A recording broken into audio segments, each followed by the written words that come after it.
My best friend got married, and it took a whole year before she found out her husband had a first crush he couldn't forget. Later, that woman caused so much chaos in her home that my friend left the marriage with nothing. She warned me, "Natalie, don't marry a man like that." So when my father pushed me into an arranged marriage, I investigated Ethan thoroughly. He came from a good family, had no lingering first crush, no childhood sweetheart, and had even cut ties cleanly with all his exes. The only unusual thing was that the Carter family had adopted a girl 10 years ago and had been raising her abroad for school. My father didn't think much of it. I closed the folder and decided to marry Ethan. But in the 3rd year of our marriage, on the very first night Ethan brought his adoptive sister back from abroad, we were about to have sex. The girl carefully pushed open our bedroom door. "It's too quiet in my room. I'm scared being alone." Ethan got up helplessly and told me in a gentle voice to go to sleep first. Then I immediately called over a dozen male models to throw a party at the house. Ethan was drawn out of the room by the music and laughter. "Get out!" His words were calm, but they made everyone's spine go cold. The handsome guys fled in panic, leaving only the two of us in the living room. "What's the meaning of this?" Ethan frowned at me. I sat comfortably on the sofa, legs crossed, holding a glass of wine. "Didn't your sister say she was scared being alone? I brought more people to keep her company in bed." Raven's face turned pale. "What do you take me for?"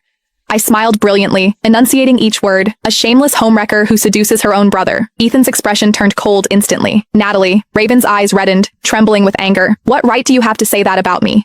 Everyone knows you used to be a player. If it weren't for the marriage arrangement between our families, my brother would never have married a woman like you."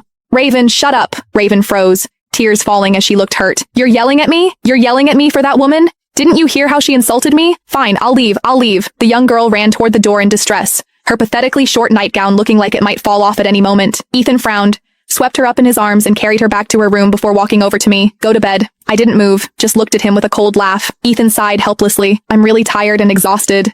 Can you please not make a scene? Did you hear what your sister said?" Raven is still young and spoke without thinking. I apologize on her behalf. He forcefully pressed me down on the sofa and kissed me like a punishment, his voice low and husky. "Natalie, do I need to remind you that you're married to me now?" I laughed, but my eyes reddened, and even my voice trembled involuntarily. "But don't you forget, who dragged me out of bars again and again, who shamelessly claimed to be my fiancé, who desperately insisted on marrying me." Ethan pulled me into his arms. "It was me. I had to have you and no one else." I pushed him away coldly and slammed the door shut with a bang. "Ethan, it's either me or her. Make her leave tomorrow." The next morning, Raven was wearing Ethan's shirt, cheerfully greeting me at the dining table. "Hi, good morning." I froze instantly. In our 3 years of marriage, Ethan had never set foot in the kitchen. But there he was, wearing an apron, making soup. "Come try it.